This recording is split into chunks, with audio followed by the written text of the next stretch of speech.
On August 6, Ukraine launched a surprise attack on Russian territory. As the counteroffensive entered its second week, the Ukrainian side claimed to have controlled about 1,000 square kilometers of land and 70 for towns and villages there. After Kursk, Belgorod Oblast became the second region in Russia to declare a state of emergency. So far, hundreds of thousands of residents have evacuated from these two regions. The governor of Belgorod Oblast, Glad Kovy, said that the situation in this region is extremely difficult and tense. After two major counteroffensives failed last year, Ukraine carried out in-depth tactical reflections. The Ukrainian Ministry of Defense studied all the battles in the two world wars and found that there is a common point for victory. That is, the political leadership needs to keep tactics absolutely secret until the goal is achieved.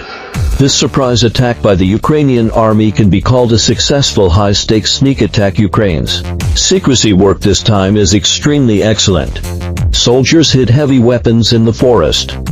On the surface, it seems that they are conducting military training. But in fact, it is to cover military operations.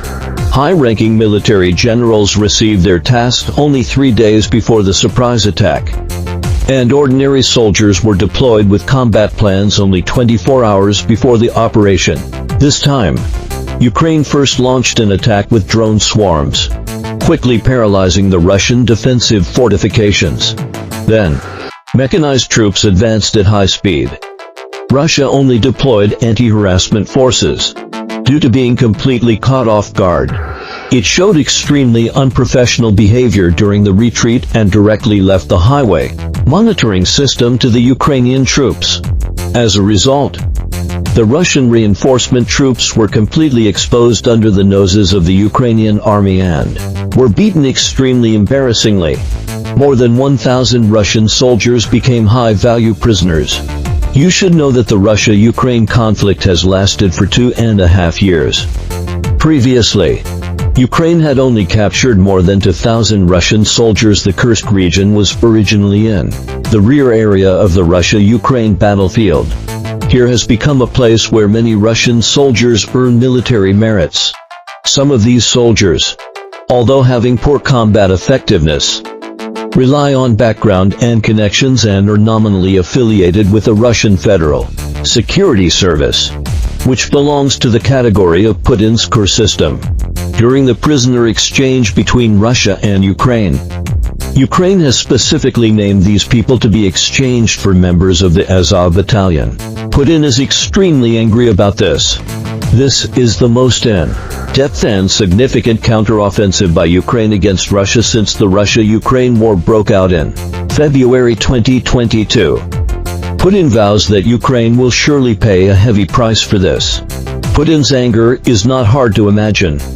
Facing the governor of Kursk Oblast who reports like chanting sutras and General Gerasimov, the chief of the general staff of the Russian army who dare not make a sound. Putin may miss Prigozhin, the head of Wagner who staged a mutiny against him in May last year. You should know that this chef who doesn't play cards according to common sense and reads military strategies instead of cookbooks strongly proposed to Putin at that time. Occupy Kharkov Oblast as soon as possible and establish a military buffer zone here.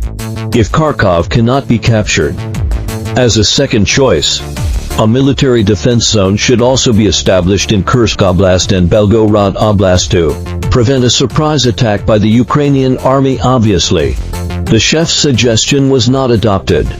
A year after his withdrawal, Russia was successfully raided by the Ukrainian army. This is the first time since World War II that foreign troops have occupied Russian territory, and the Ukrainian army still used blitzkrieg. General Gerasimov claimed many times last week that the Ukrainian invasion has stopped. However, the videos of Ukrainian soldiers taking down the Russian flag in various villages in the Kursk region and the videos of captured Russian soldiers are like slaps in the face that hit Putin hard. It is worth mentioning that Gerasimov did not attend the latest Russian Security Council meeting chaired by Putin. This meeting was convened specifically to solve the current crisis. and one of Putin's closest allies. Bortnikovi, the head of the Russian security service, attended the meeting. Putin cannot directly accuse his subordinates of being incompetent. Thus, he attributes the current situation to Western countries. The enemy has clearly achieved their goals with the support of Western masters. The West is using Ukraine to deal with us. It seems that the enemy wants to obtain better bargaining chips for future negotiations certainly. In my view, this is also the case. The Ukrainian army itself has no ability to organize troops for a counteroffensive. Basically, all those who invaded this time are mercenaries. In fact, the so-called mercenaries are the NATO coalition forces, however. This time the Russian army has shown rare composure. Although American officials said that the Russian army has withdrawn some elite troops on the Ukrainian front back to the homeland to recover the land occupied by the Ukrainian army. But according to frontline news from eastern and southern Ukraine, Russia has not mobilized the main forces on the eastern Ukrainian front to come back to rescue the situation. Instead, it continues to launch a strong attack on the Donetsk front in eastern Ukraine at present. Ramzan Kadyrov, the president of Chechnya, said that a Russian army including Chechen soldiers has been deployed in Kursk. At the same time, the Russian army is also continuously gathering troops from the Far East and Central regions. In addition, Russia's ally Belarus has ordered the deployment of military reinforcements near the Ukrainian border, covering infantry, air force, air defense systems and missile systems. What is the reason for Ukraine to control the small town of Suja? Suja is the largest town that Ukraine is trying to control in this attack. This small town has a population of about 5,000 people. On the central square of the town still stands a statue of Vladimir Lenin, the founder of the Soviet Union. Moreover, there is a gas station in the small town. This is the last gas station still supplying natural gas to Europe, especially to Slovakia and Hungary through Ukraine according to the Ukrainian news platform, RBC. In 2023, Russia transported 14.65 billion cubic meters of natural gas through Suja, almost accounting for half of Russia's total natural gas exports to Europe. Although Europe has basically reduced its reliance on Russian natural gas supply since the start of the war. According to the 5-year agreement signed with Kiev at the end of 2019, Moscow continues to transport natural gas through Suja. Ukraine has stated that it will not extend this agreement, and this agreement will expire in 2024. People are worried that Russia's state energy giant Gazprom will use the current fighting as an excuse to stop transporting natural gas through Suja before the end of the agreement. As can be seen from the video taken at the front line, Ukrainian soldiers carrying rifles and flags appear in front of Gazprom's facilities near the town. Ukraine's counteroffensive against Russia seems to be progressing smoothly. But from a global perspective, this does not mean that the war is about to end. So, has the situation of the Russia-Ukraine war been reversed since then? Professor Gail Otdi, an expert on Russian issues, said, "This is an area of about 50 miles by 20 miles. In terms of the size of Russia and Ukraine, it is insignificant. However, its political impact is much more important. Ukraine is eager to show its Western allies, especially the United States, that its army can continue to fight. This has at least strengthened Kiev's bargaining power in the short term. After all, their army has penetrated 30 kilometers into Russian territory. In this case, Moscow is unlikely to accept the suggestion of freezing the battle line at its current position. Ukraine's tactics are implemented very efficiently and covertly, but its strategic intentions are extremely obvious. First, disperse the Russian army to reduce the pressure on the Ukrainian army at the front line. Second, transfer the war to Russia to let the Russians experience the pain of war that the Ukrainians have experienced and shake President Putin's regime. Third, in any possible future negotiations, pressure Moscow and force Russia to withdraw its troops in exchange for Ukraine's withdrawal, however. In the current situation, as long as Putin's army can expel or defeat the Ukrainian troops in the country in a short period of time, then these three strategic intentions will disappear. Why did Zelensky take this risky move?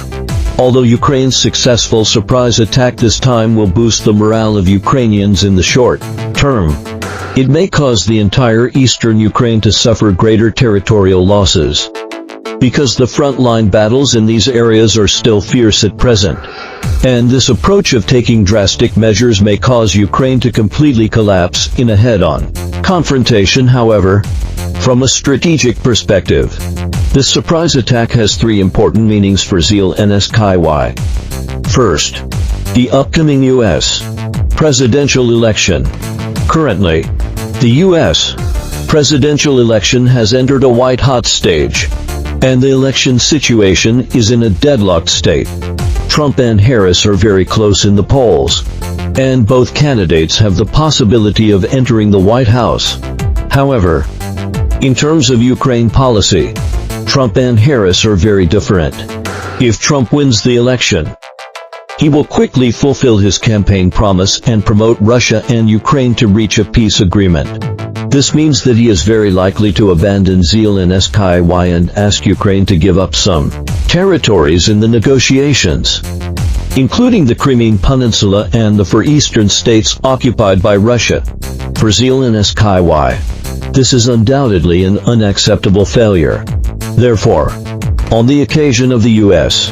presidential election in November, if the Ukrainian army can control part of Russian territory for a long time, it will prove that Ukraine has the strength to win. And it will also prove that the more than $100 billion of military equipment provided by the Democratic Party is worth the money. This obviously helps Harris win second. It aims to win more support from the West, especially European allies. Americans may abandon Ukraine, but Europeans will not give up easily. From Ukraine's lightning strike this time, we can see German Leopard tanks and British Challenger tanks appearing in Russian territory. However, in terms of important tactical weapons such as aircraft and missiles, both the United Kingdom and Germany are extremely cautious, fearing that they will completely anger the Russians. Previously, the Financial Times reported that before the war between Russia and Ukraine, Russia had conducted nuclear strike drills on a sand table. At that time, the scope of strike targets covered western France and northern cities of the United Kingdom. Third, chips on Zelensky's negotiating table.